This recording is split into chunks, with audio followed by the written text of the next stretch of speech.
des croyants. Et donc, les élections, c'est vrai, c'est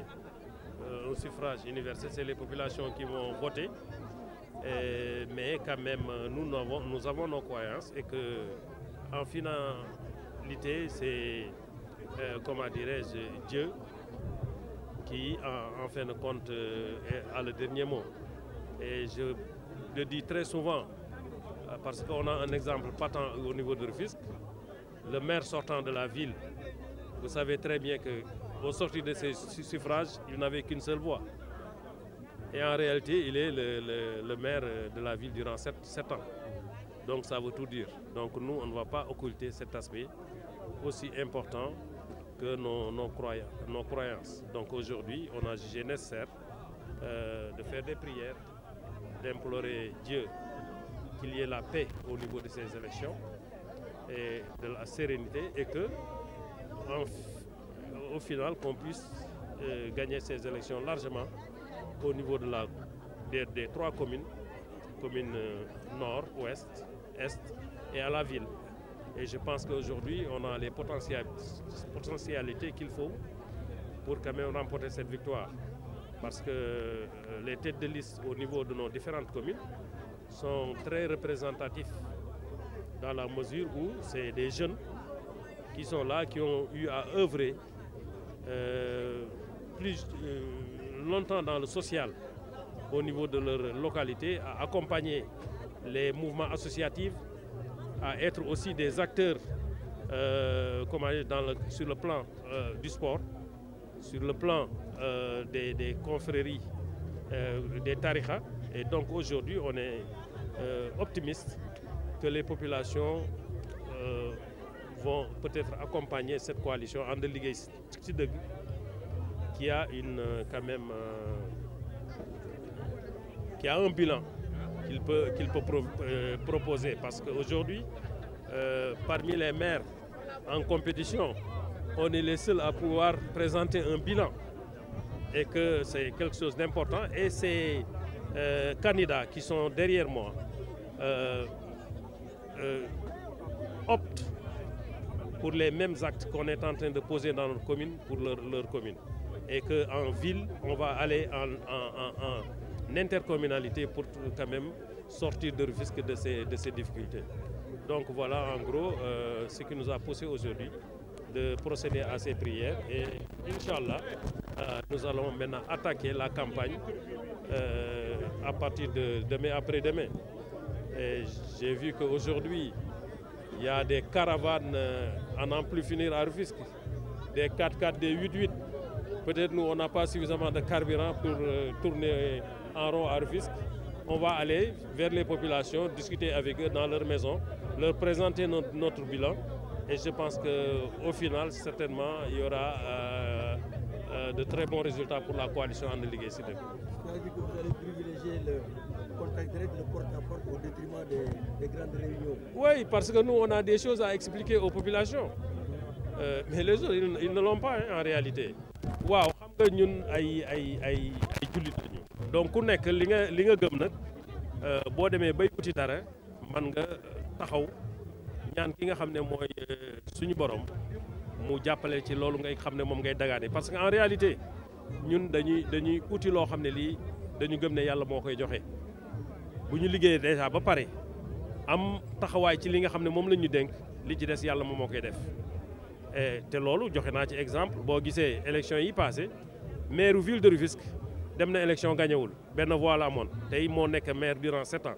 ça veut dire que loxo suñu borom jaar na foofu. Donc loolu la ñu gëm àndandoo ci ak ñi nga xam ne ñoom la ñu bokkal coalition bi au nord muy Ousmane Ndiaye, à l'ouest muy maître Bamar ak ki nga xam ne mooy Baye Lay Fall ñu nekk fii à l'est avec Adja Diary Diène ak ñeneen ñu am taxawaay pour àndandoo lëkkandoo pour dem ci élection yi ñu am ci yaakaar bu baax. Donc loolu moo tax ñu def ñaan gi et je pense que aujourd'hui def nañu rupture par rapport ak li nga xam ne moo daan am. Gis nañu depuis 2 jours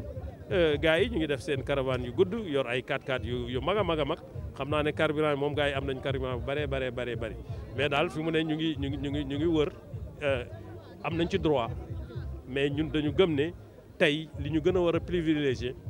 mooy bu ñu defee suñu ñaan ba pare mooy c'est être auprès des populations jege leen nekk ak ñoom expliquer leen parce que dénkoon nañu am nañu bilan bu ñu présenté woon nañ ko loolu la ñuy wax ak ñoom wax leen aussi am nañu ay perspectives parce que am na ay projets yoo xam ne yi déjà lancé woon nañ ko ci Tëngéej ay projets d'envergure loolu nag dañ koy lëkkaloo ak les 3 candidats pour que bu yàlla defee ñu am ndam ci 3 communes yëpp ak ville bi ñu àndandoo joxante loxo tabax Tëngéej loolu mooy suñu taxawaay tey et je pense que aujourd'hui gis nañu ne population yi ñu ngi bàyyi xel coalition ànd liggéey ci dëgg ci li nga xam ne moom la ñu dëgmal ci élection yi. en tant que maire sortant maire bi nga xam ne gars yi moom la ñu bëgg a jël est-ce que loolu ne ñëpp dañu lëkkaloo ànd ak yow pour dal sa kaw. waaw comme ni nga ko waxee léegi waaw ñun ñooy candidat bi nga xam ne ci ville de Rufisque oui ñëpp ñun la ñu teg bët c'est le candidat à abattre c'est-à-dire ku gañewul Albé xalaat nga ne doo am dara Tëngéej moo tax ñoom ñëpp seen campagne sax ci Albé rek la ñuy wax du ñu wax ci leneen présenté ñu programme nit ñi ñun duñu wax ci kenn nag ñun dañuy présenter suñu bilan présenter programme que nag ñoom ñëpp ñu xalaat ne woy mën nañu ki woy bu ñu boole woon nekk benn peut-être dinañ ci mën dara mais comme ni ñu divisé woon ni ku nekk dem sa côté sa boor gëm naa ne suñu coalition bi dina am taxawaay bu am solo au niveau de Rufisque. lan moo gën a fës ci liggéey bi nga xam ne def nga ko bi nga nekkee ak maire ak léegi. mais liggéey bi gën a fës gis nañ que en terme d'infrastructure ay tabax yu ñu def nañ ci lu am solo ci Tëngéej surtout commune bi nga xam ne fa la ñu ne et particulièrement quartier Guy Mouride bi nga xam ne tey ku fa dem ak Guy Mouride y a 5 ans 6 ans 7 ans di nga xam ne dëkk bi am na beneen jëmm am na beneen xar kanam te loolu nit ñëpp reconnaître nga et puis ci li nga xam ne dafa jëm ci santé aussi fexe nañu ba def comment dire tabax ay postes de santé de proximité c'est-à-dire paj ak wér-gu-yaram gën a jege askan wi fexe ba commune yëpp ñi nga xam ne ñu polarisé ñu def fa lu mat juróomi poste de santé yoo xam ne yi ku bëgg a faj ñu équipe def fa ay jox fa médicament yi am solo li nga xam ne aussi mooy jàngu xale yi ñu def ci jéego am solo tey mën nañu recensé lu mat 10 000 bacheliers yoo xam ne ni jaar nañ ci maire bi ñu gunge leen orienté leen soit ci Sénégal wala ñu yóbbu leen Maroc wala ñu jàppale leen ñu dem France rax ci dolli aussi toog seetaanuñu leen di leen jàppale sa mu joxe inscription ñu am taxawaay pour gunge leen donc yooyu bokk na ci bilan yi nga xam ne yu ràññeeku la rax ci dolli aussi je pense que ci démarche participative askan wi ñun tamit dañu wax ne bu yàlla defee ñu gagné élection yi ci 3 communes yi dañuy lëkkaloo joxante loxo def rek intercommunalité c'est-à-dire jàppalante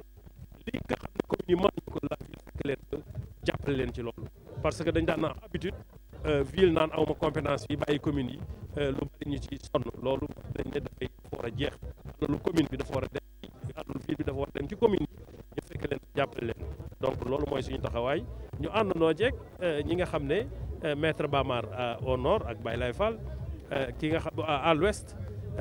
Ousmane Ndiaye au nord ki nga xam ne mooy Aya Ndiaye ngeen ànd ñun ak ñoom àndandoo ak ñu mel noonu pour que élection yi ñëw ñu am ci taxawaay bu am solo